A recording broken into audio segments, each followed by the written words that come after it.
Bismillahirrahmanirrahim. Assalamualaikum warahmatullahi wabarakatuh. Alhamdulillahirabbil alamin. InsyaAllah video kali ini kita akan sama-sama belajar berkenaan tentang hukum iklab. Yang mana hukum iklab ini termasuk dalam hukum nun mati ataupun tanwin yang kita dah terangkan sebelum ni. Hukum nun mati terbahagi kepada 5, antaranya adalah yang kita belajar izhar khalqi, idgham al-ghunnah, idgham bi ghunnah, dan hukum yang keempat adalah iklab. Hukum yang keempat adalah iklab. Baik, insya-Allah dalam buku tahun 4, buku tajwid, muka surat 14, kita akan sama-sama lihat bagaimanakah hukum iklab itu berlaku.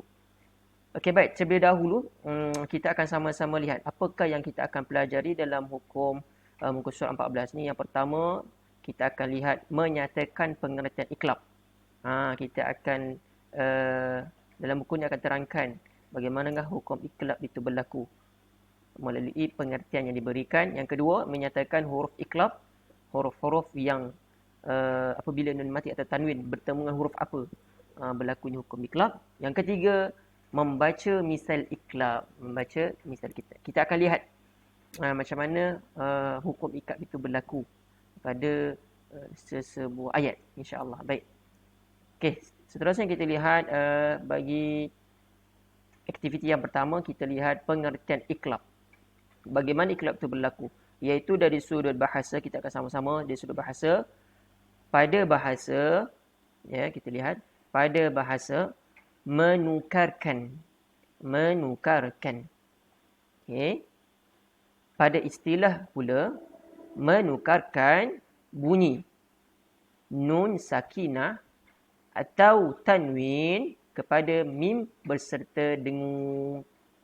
Okay, baik, saya ulang balik. Pada istilah menukarkan bunyi nun sakinah atau tanwin kepada mim berserta dengung.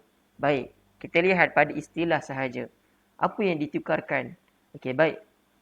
Dalam hukum nun mati atau tanwin, antara hukum di dalamnya adalah hukum iklab.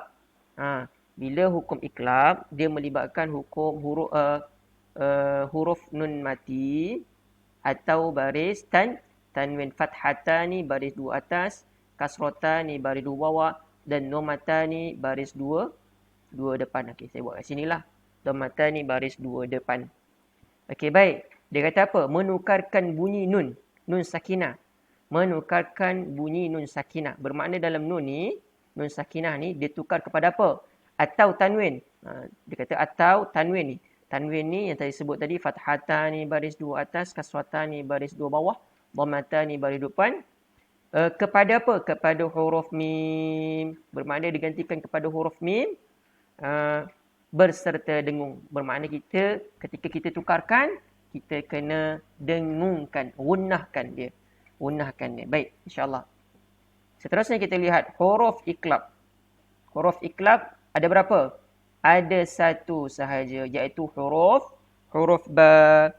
Huruf ba bermakna apabila nun mati atau tanwin bertemu huruf ba, maka jatuh hukum iklab. Mudah saja. Iklab ada satu huruf saja. Macam sebelum ni hukum kita belajar izhar khalqi. Ada 6 huruf. Ya, iaitu apa dia? Hamzah, ha, kha, ain, ghin dan ha. Seterusnya idgham al-ghunnah ada berapa? Ada 4. Ya, waw, mim, nun. Idgham bila ghunnah ada 2. Lam, ra, lari. Dan yang iklab pula ada satu sahaja, iaitu ba. Senang saja. Saya ulang balik. Apabila nun mati atau tanwin, ini formula. Apabila nun mati atau tanwin bertemu huruf ba, maka hukum jatuh iklab.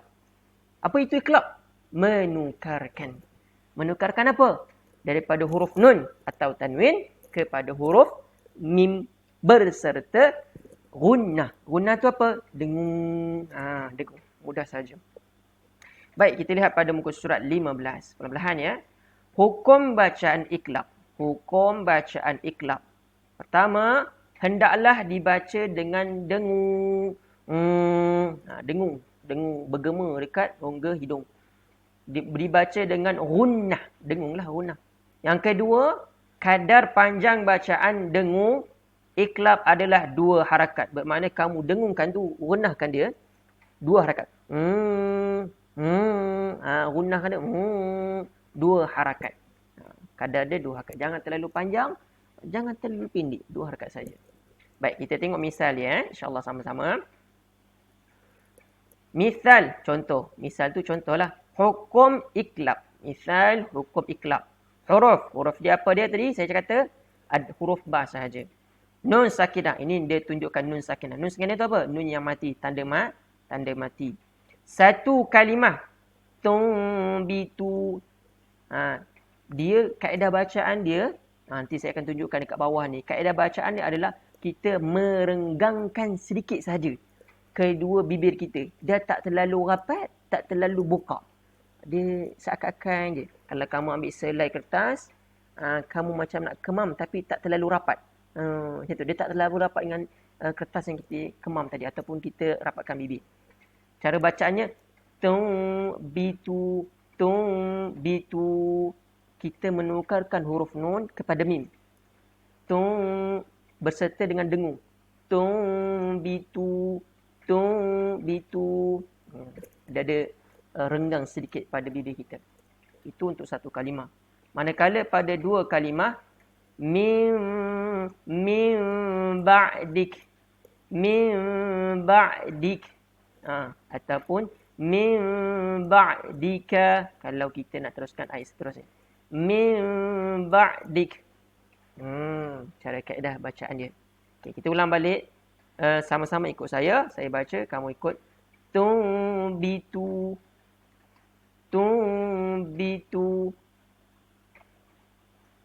Min ba'dika. Mudah sahaja, insyaAllah. Baik. Yang ini dalam hukum, dalam nun mati. Nun ataupun nun sukun. Manakala dalam tanwin juga, ya fathata ni baris 2 atas, kasrata ni baris 2 bawah, dhammata ni baris 2 depan. Tak cantik pula tulisannya ya. Okey, baik, tak apa. Tengok Tengok ni, ini kalau tanwin. Kalau tanwin ni dia besi, sebelumnya ada baris sedikit. Kalau kamu tengok beza dia, okey, beza dia, yang ni mim dia, sebelum dia tak ada baris apa-apa tau kat sini. Mim dia sebelum dia tak ada baris apa-apa. Kalau yang ni sebelah ni mesti ada baris. Sama ada baris bawah, baris atas ataupun baris depan. Okey, baik. Kita tengok pula nun tanwin ataupun tanwin. Cara bacaannya sultanin bihadza.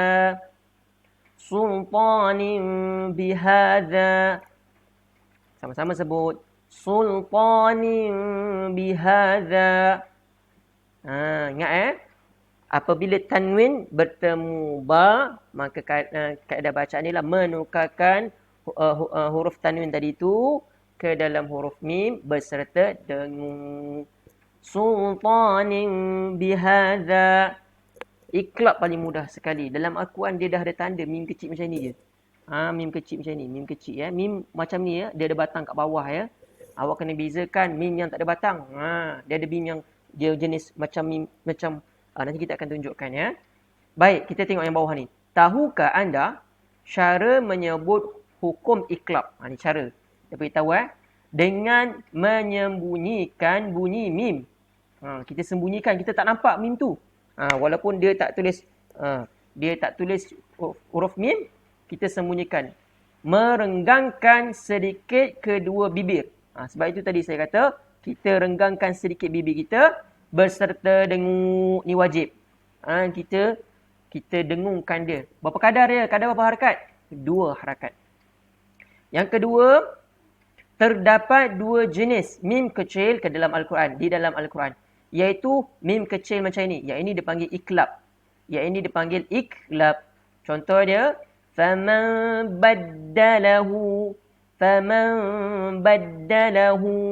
Ni nun mati bertemu ba. Nun mati bertemu ba. Gitu. Seterusnya. Okey. Seterusnya yang bawah ni pula. Mim. Mim juga. Tapi dia tak ada batang kat bawah kan. Perasan tak? Ni beza dia ni. Menunjukkan tanda waqaf lazim. Apa itu waqaf lazim? Waqaf lazim adalah waqaf yang wajib kita berhenti. Contohnya Misal ayat. وَيَسْخَرُونَ مِنَ الَّذِينَ آمَنُوا. Kita berhenti, tak ada nafas. وَالَّذِينَ. Itu waqaf lazim. Wajib berhenti ya. Waqaf lazim. Okey, baik. Itu beza dia. Yang ni bukan dia panggil iklab lah. Bawah ni bukan panggil iklab. Yang ni dipanggil waqaf lazim. Atas ni baru dipanggil iklab. Alhamdulillah. Baik. Kita tengok. Kita lihat pada muka surat 15. Kita buat aktiviti sedikit. Minta maaf, 16. Baca ayat berikut secara talaqi. Ni baca ayat berikut secara talaqi bermakna saya baca, kamu kena ikut. Okey, murid-murid dalam kumpulan, kita dalam video ni tak adalah kumpulan ya. Kita buat sesi latihan secara kendiri di rumah masing-masing, insya-Allah. Baik, membincangkan misal-misal iklab di dalam potongan ayat berikut. Baik, saya akan baca, kemudian sama-sama ikut secara talaqi, secara kendiri. Baik. A'udzu billahi minasyaitonir rajim. Wa asirru qawlakum aw ijharu bih. Innahu alimun bidzatis sudur. Surah Al-Mulk dan surah Al-Mulk ayat 13. Baik. Di mana iklab? Pada ayat demikian, di manakah iklab? Sudah tentu pada yang bertanda mim. Ni ya. Yang bertanda mim. Tengok ni. Yang ini tanwin. Sebab apa tanwin? Sebab sebelum mim tu ada tanda baris dhammah baris depan. Dhammah baris depan bertemu dengan huruf ba. Ni huruf ba dia ni. Maka jatuh hukum iklab. Cara bacaan dia. Innahu alimun bidzatis sudur. Innahu alimun bidzatis sudur. Menggantikan huruf tanwin tadi dalam huruf mim, baris tanwin dalam huruf mim berserta dengan seterusnya, ayat seterusnya, fa innahu yasluku min baini yadayhi wa min khalfihi rasada. Okey, dalam surah Al-Jin ayat 27. Fa innahu yasluku min baini yadayhi wa min khalfihi rasada. Di mana hukum iklab? Ni min baini. Min baini. Nun mati bertemu huruf ba ni. Nun mati bertemu huruf ba, maka jatuh iklab. Ya, jatuh iklab. Okey, baik. Itu sahaja untuk kelas kita pada hari ini, video kita pada kali ini, insya-Allah. Semoga bermanfaat dan saya harapkan apa yang saya terang semua pelajar dapat memahami berkenaan tentang hukum iklab. Hukum iklab, insya-Allah. Dengan akhir kalam, wabillahi taufiq wal hidayah. Wassalamualaikum warahmatullahi wabarakatuh.